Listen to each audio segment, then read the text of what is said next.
Gonzalez's perspective of the food fight. All right. So where were you that day? Well, that day I was in school, of course.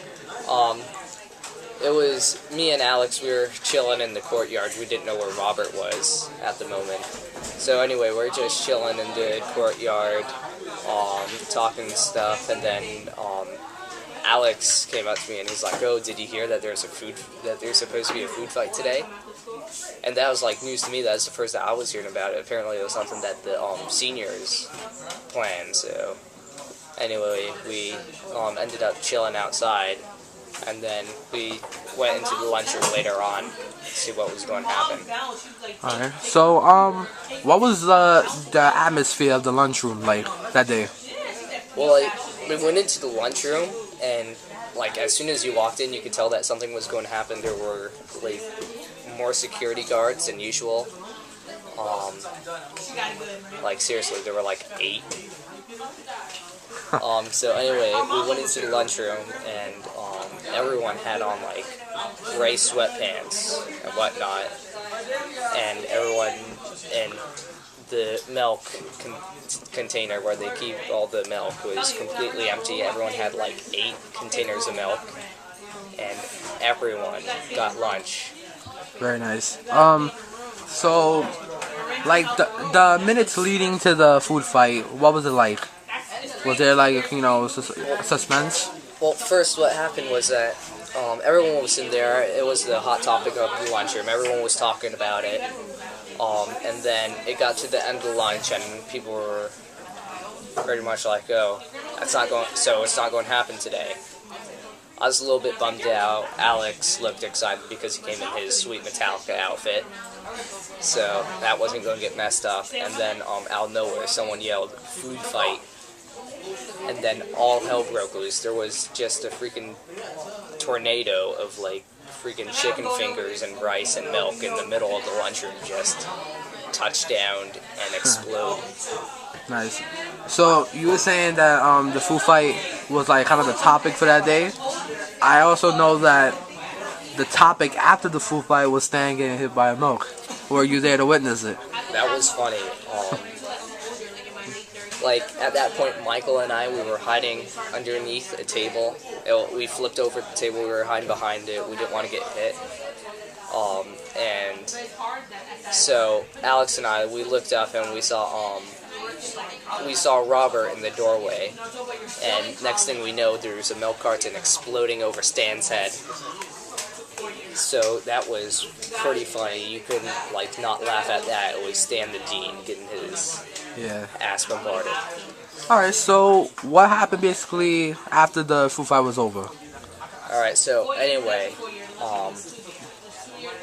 after the food fight, I tried to get out of there right away.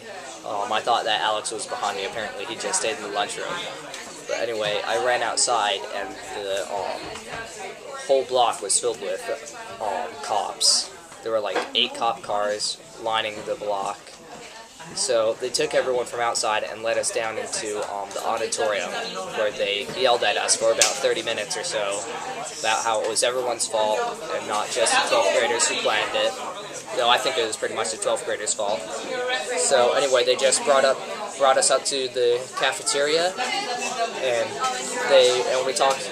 So from the auditorium, they brought us up to our advisories, and they couldn't prove anything that I did, so I just sat there with my mouth shut, just wrote out the rest of the day. Alright, very nice. Thank you, Michael. Robert Cruz Perspectives. So where were you the day of the food fight? I was actually on my way back to lunch from, I went to go stop off, get something to eat, and I was actually worried that I was going to be late, but I managed to get into the cafeteria about like 5 minutes before we had to go up. And earlier that day, I had heard rumors that there was a food fight occurring as a senior prank. And I mean, I guess you could say that I was eager to see what was going to happen. Wait, so were you there for the food fight? Well, that's what I was going to get to right now. When I actually walked into the cafeteria, I was relieved, first of all, that I wasn't late. But there was a strange silence that, like, occurred. And all of a sudden, one student gets up and yells food fight, and it just went into complete chaos. And I had no idea what to do. I didn't see it coming at all. What did you do? Well, and just the spirit of a food fight, I did throw one milk, but just for fun. But I had no idea where it landed. I mean, there was just so many like pieces of food, milk cartons flying around. I had no idea. You heard that Stan, the dean, got hit. Oh, definitely. I think the whole school heard that, even though you weren't at the food fight. I personally think it was funny. I could see where Stan got mad, but I found it hilarious. Alright, so what happened after the food fight? What did you do? Well, I was in the corner of the cafeteria the whole time, and the whole time during the food fight, I actually was looking for Alex and Michael, and I seen Michael running out, trying to escape all the food and everything. He runs out, and I was trying to call him, but he didn't hear me. And all of a sudden, you see security blocking the door so no one gets up. No one could go upstairs, leave the building. Michael was lucky to leave, and it was just you could just see how mad Tom was, and Mark too. It was just crazy. Alright, so after the food fight, where did you go? After the food fight, he took us actually to the auditorium, and that's when Mark gave his speech about how he expected better from the school, not for all this to happen. He didn't see it coming, and that just not to do it again, basically. Alright, thank you.